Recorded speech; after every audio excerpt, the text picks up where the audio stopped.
उन्हाळी वाळवण रेसिपीजमध्ये आज आपण बघणार आहोत साबुदाणा बटाटा चकली। त्यासाठी आपण इथे अर्धा किलो साबुदाणा घेतलेला आहे आणि आता आपण तो स्वच्छ पाण्याने 3 ते 4 पाण्याने छान धुवून घ्यायचा आहे। इथे अर्धा किलोच्या प्रमाणात आपण चकलीची रेसिपी बघणार आहोत। उन्हाळी वाळवण विशेष रेसिपीजमध्ये आज आपण बघतोय चकली, जी उपवासाला चालते, अगदी वर्षभरही तुम्ही साठवून ठेवू शकता। तर आता आपण साबुदाणा छान 4 ते 5 पाण्याने धुवून घेणार आहोत।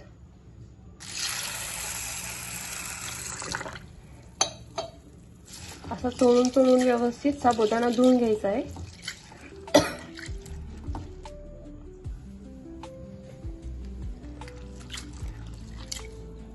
साबुदाण्यावरती जी घाण असते ते निघून जाते, तर 4 ते 5 पाण्याने स्वच्छ धुवून घ्यायचा। अगदी पांढरा शुभ्र असा साबुदाणा दिसला पाहिजे। तर अशा पद्धतीने मी याच्यातलं पाणी काढून घेते। साबुदाणा आपण इथे 4 ते 5 पाण्याने स्वच्छ धुवून घेतलेला आहे। आता आपण याला भिजवण्यासाठी गरम पाण्याचा वापर करणार आहोत। तर इथे गरम उकळलेलं पाणी मी घेतलेलं आहे। गरम पाणी टाकल्यामुळे आपला साबुदाणा अगदी छान असा फुलतो, व्यवस्थित तो भिजला जातो आणि चकल्या छान होतात त्याच्या। आणि चकल्या करताना त्यामध्ये तुटत नाही, त्याच्यामुळे साबुदाणा छान भिजलेला गेलेला पाहिजे आपला। तर अशा पद्धतीने आपण याच्यावरती गरम उकळलेलं पाणी टाकलेलं आहे आणि जेवढा साबुदाणा आहे त्याच्या अगदी थोडंसं वरती आपण पाणी ठेवणार आहोत। एवढ्या प्रमाणामध्ये आपला साबुदाणा अगदी व्यवस्थित चकलीसाठी जसं पाहिजे त्याप्रमाणे भिजतो। आता आपण याच्यावरती झाकण ठेवून हा रात्रभर आपण छान साबुदाणा भिजून देणार आहोत। हा साबुदाणा पूर्ण असा फुलून वरती येणार आहे। तर लक्षात ठेवा, साबुदाण्याच्या अगदी थोडंसं वरती आपल्याला पाणी ठेवायचं आहे। गरम पाण्याचाच आपण इथे वापर केलेला आहे, कुठेही थंड पाणी आपण भिजवण्यासाठी वापरलेलं नाहीये। आता आपण याला झाकण लावून ठेवून देऊयात। तर तुम्ही बघू शकता आपला साबुदाणा इथे छान असा फुललेला आहे। आपण हा रात्रभर पाण्यामध्ये ठेवलेला होता, तर हा अगदी डबल झालेला आहे। आपण याच्यामध्ये शिजायला गरम पाणी घातलेलं होतं आणि साबुदाणा अगदी आपला छान असा मऊसूत असा भिजलेला आहे। अशा पद्धतीचा आपल्याला साबुदाणा पाहिजे चकली करण्यासाठी। असं जर साबुदाणा असेल तर तुमची चकली अजिबात करताना कुठेही तुटणार नाही, अगदी व्यवस्थित होईल। तर आता आपण इथे 1 किलो बटाटे घेतलेले आहे। अर्धा किलो साबुदाण्यासाठी आपण इथे 1 किलो बटाटे छान स्वच्छ धुवून घेतलेले आहेत। आता आपण याची कुकरला 4 ते 5 शिट्ट्या करून घेणार आहोत। अगदी मऊसूत असा बटाटा शिजला गेला पाहिजे। बटाटा छान 4 ते 5 पाण्याने स्वच्छ धुवून घ्यायचा आहे आणि आता आपण याची 4 ते 5 शिट्ट्या करून घेणार आहोत। लक्षात ठेवा, आपण इथे अर्धा किलो साबुदाण्यासाठी 1 किलो बटाटे घेतलेले आहे, म्हणजे आपले 1.5 किलोची चकली इथे बनवून तयार होणार आहे। आणि कुकरच्या एका शिट्टीमध्ये आपण आज चकली कशी बनवायची ते बघणार आहोत। अगदी मऊसूत आणि डबल फुलणारी अशी चकली ही बनवून तयार होते। तर आपण याची झाकण लावून घेऊया आणि याची 4 ते 5 शिट्ट्या करून घेऊयात। तर तुम्ही बघू शकता इथे आपण 1 किलो बटाटे छान उकडून याची सालं काढून घेतलेली आहे व्यवस्थित। हे स्वच्छ करून घ्यायचं आणि आपला साबुदाणा पण इथे छान मऊसूत असं भिजला गेलेला आहे। अशा पद्धतीचा आपल्याला साबुदाणा चकली बनवण्यासाठी पाहिजे। आता आपण बटाटा आहे ना किसून घेणार आहोत। अशा पद्धतीने आपण हा छान किसून घ्यायचा आहे। कुठे याच्या गाठी राहता कामा नये, म्हणजे चकली करताना ते मध्ये मध्ये येत नाही, व्यवस्थित एकसारखी आपली चकली बनते। त्यामुळे बटाटा आपण हा किसूनच घेणार आहोत। आपण बटाटा छान किसणीवरती किसून घेतलेला आहे। कुठे याच्यामध्ये गठोड्या असं राहता कामा नये, अगदी मऊसूत असं हे बटाटा आपण किसणीवरती बारीक करून घेतलेला आहे आणि असा हाताने छान असा एकजीव करून घ्यायचा। व्हिडिओ दाखवतो त्या पद्धतीने बघा, अशा पद्धतीने म्हणजे बटाटा छान व्यवस्थित मिक्स होतो। आता लगेचच आपण इथे भिजवलेला साबुदाणा याच्यामध्ये मिक्स करून घेणार आहोत। साबुदाणा भिजवताना लक्षात ठेवा की आपण इथे गरमच पाणी वापरलेलं आहे, कुठेही गार पाणी आपण वापरलेलं नाहीये। आपण हे छान मिक्स करून घेऊया।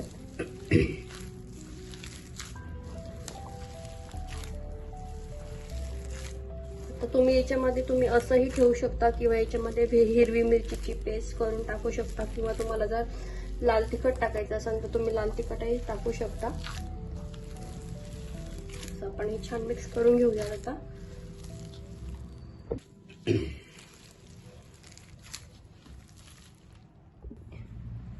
हिरवी मिरचीची पेस्ट आपण इथे टाकून घेऊयात। इथे मी कमी तिखटवाली मिरची घेतलेली आहे, तुम्हाला पाहिजे असेल तर तुम्ही लाल तिखट वगैरे घेऊ शकता।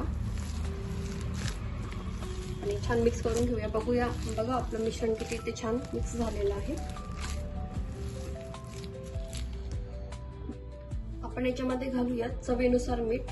इथे मी 2 चमचे, पोहे खाण्याच्या चमच्याने 2 चमचे मी इथे मीठ टाकून घेतलेलं आहे। आता आपण हे छान मिक्स करून घेऊया।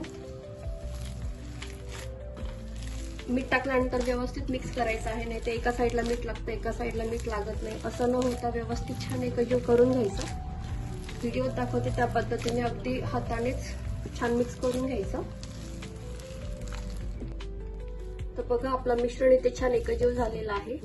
आता आपण एक सिक्रेट गोष्ट सांगितली होती मी ती करणार आहे, ती असं की आपण हे पिठाला एक वाफ देणार आहोत। तर कुकरच्या भांड्यामध्ये आपण हे थोडंसं मिश्रण टाकून याला एक शिट्टी घेणार आहोत।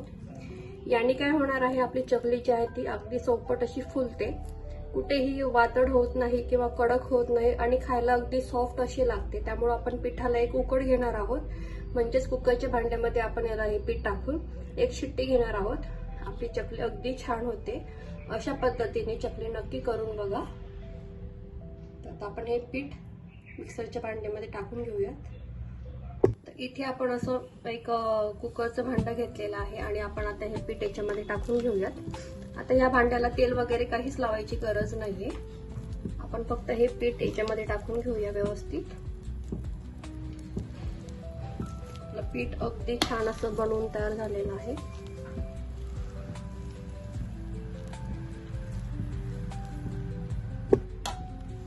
आता तुम्ही म्हणाल ही स्टेप फॉलो करणं गरजेचंच आहे का, तर हो, ही स्टेप फॉलो करणं गरजेचंच आहे, कारण की चकली अगदी खुसखुशीत छान होते। हे बघा अशा पद्धतीने दाबून वगैरे असं भरलं तरी चालेल, पण पीठ छान वाफवूनच आपल्याला घ्यायचं आहे।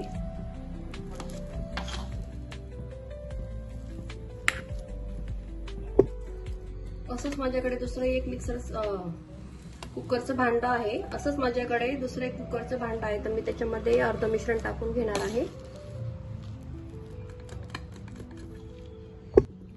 तर आपण अशा पद्धतीने दोन्ही भांड्यामध्ये व्यवस्थित पीठ भरून घेतलेलं आहे। आता आपण कुकरला फक्त एका शिट्टीमध्ये हे पीठ छान वाफवून घेणार आहोत। त्याच्यावरती पूर्ण पॅक असं झाकण ठेवायचं आहे, कुठेही पिठामध्ये पाणी जाता कामा नये। तर छान प्लेट बसेल असं याच्यावरती झाकण ठेवायचं आहे आणि कुकरची फक्त आपण एकच शिट्टी घेणार आहोत। तर तुम्ही बघू शकता इथे कुकरच्या भांड्यामध्ये पाणी टाकलेलं आहे, रिंग ठेवलेली आहे आणि आता आपण हे भांडं ठेवून घेऊया। याच्यामध्ये अशी प्लेट ठेवायची आहे एक।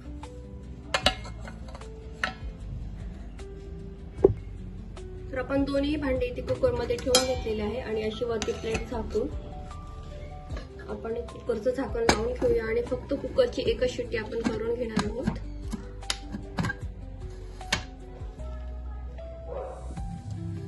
आपण कुकरची एक शिट्टी घेतलेली आहे आणि आपण आता पीठ बघूया, आपलं छान फुललेलं आहे। हे बघा अगदी छान हे वाफवलं गेलेलं आहे। आपण हे काढून घेऊयात।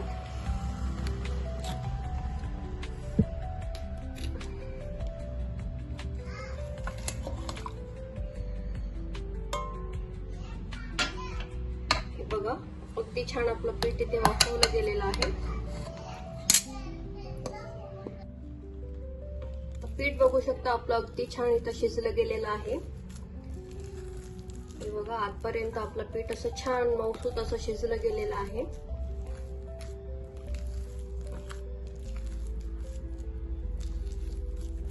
रंगही छान आलेला आहे, अगदी शिजल्यासारखं आपलं पीठ दिसत आहे। फक्त कुकरची एकच शिट्टी घ्यायची आहे, त्यापेक्षा जास्त शिट्टी घ्यायची नाहीये।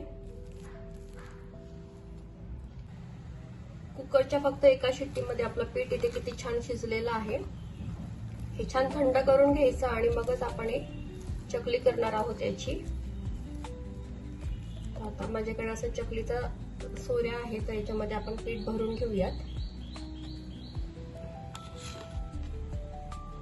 चकलीची जाळी आपण खाली लावून घेतलेली आहे। खूप वेळ लागत नाही, अगदी झटपट हे चकली बनवून तयार होते। हे बघा आपण असं सोऱ्याच्या साह्याने छान चकली बनवून घेऊयात। कुठेही साबुदाणा अडकत नाहीये, अगदी सहज आपली चकली इथे बनवून तयार होते. हे बघा, कुठेही साबुदाणा अडकत नाहीये, कारण की आपण तो गरम पाण्यामध्ये छान भिजवून घेतला होता.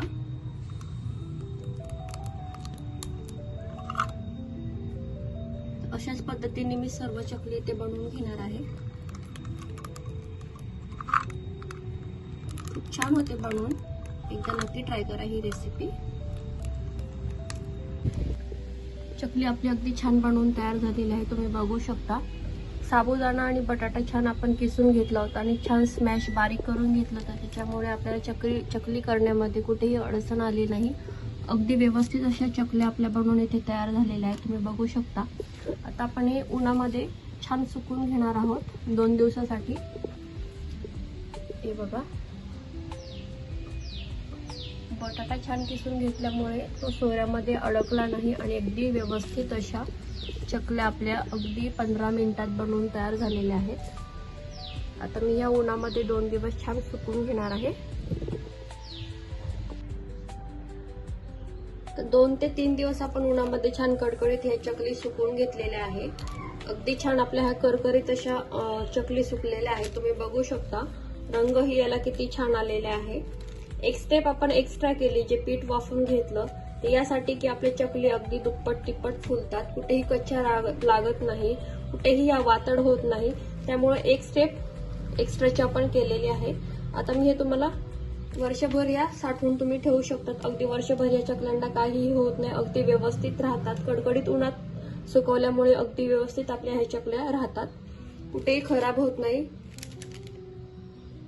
उपवासाच्या वेळेस अगदी 2 मिनिटात तुम्ही तळून ह्या खाऊ शकतात. तर बघू शकता तुम्ही किती छान आपल्या इथे चकल्या बनवून तयार झालेल्या आहेत. आता मी तुम्हाला हे चकली तळून दाखवते.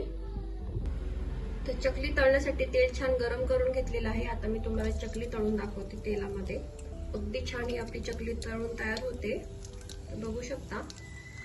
तेल फार गरमही नसावं आणि फार थंडही नसावं, अगदी मीडियम असं तेल पाहिजे आपल्याला.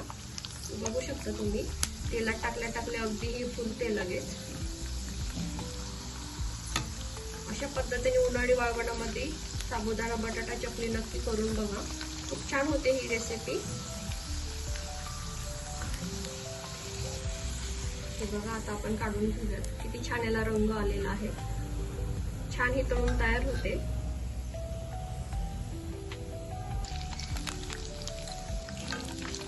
एक स्टेप एक्स्ट्रा करावी लागते, पण आपली चकली अगदी छान अशी बनवून तयार होते. कुठेही साबुदाणा असं कडक लागत नाही किंवा दाताखालीही अडकत नाही, अगदी छान अशी फुलते. हे बघा, एकूण एक चकली आपली किती छान अशी फुलते येते तेलामध्ये. पीठ वाफवूनच घ्यायचं आहे थोडंसं.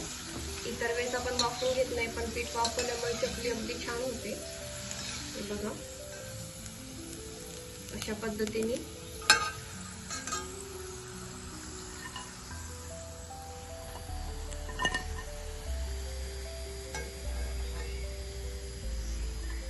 बघायला रंग किती छान आलेला आहे, किती छान दिसत आहे आपली चकली.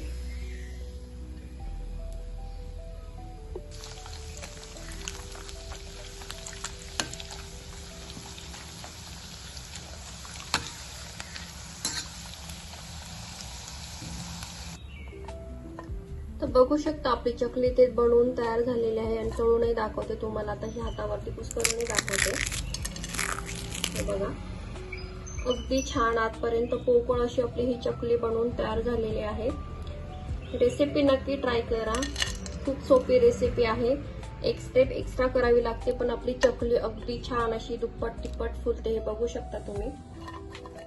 हे बघा, खूप छान ही चकली आपली उपवासाची बनवून तयार होते आणि वर्षभर याला खराब होत नाही, अगदी छान ही राहते. तर कुकरची एका शिट्टीमध्ये आपण चकली कशी बनवायची हे बघितलं आहे. तर कशी वाटली तुम्हाला आजची अगदी आगळी वेगळी अशी सोपी रेसिपी आवडली असेल तर आपल्या मित्रमैत्रिणींना, नातेवाईकांना शेअर करा आणि व्हिडिओ कसा वाटला मला कमेंटमध्ये सांगायला विसरू नका. पुन्हा भेटूया अशाच एका छानशा वाळवण रेसिपीमध्ये. तोपर्यंत मस्त राहा, आनंदी राहा.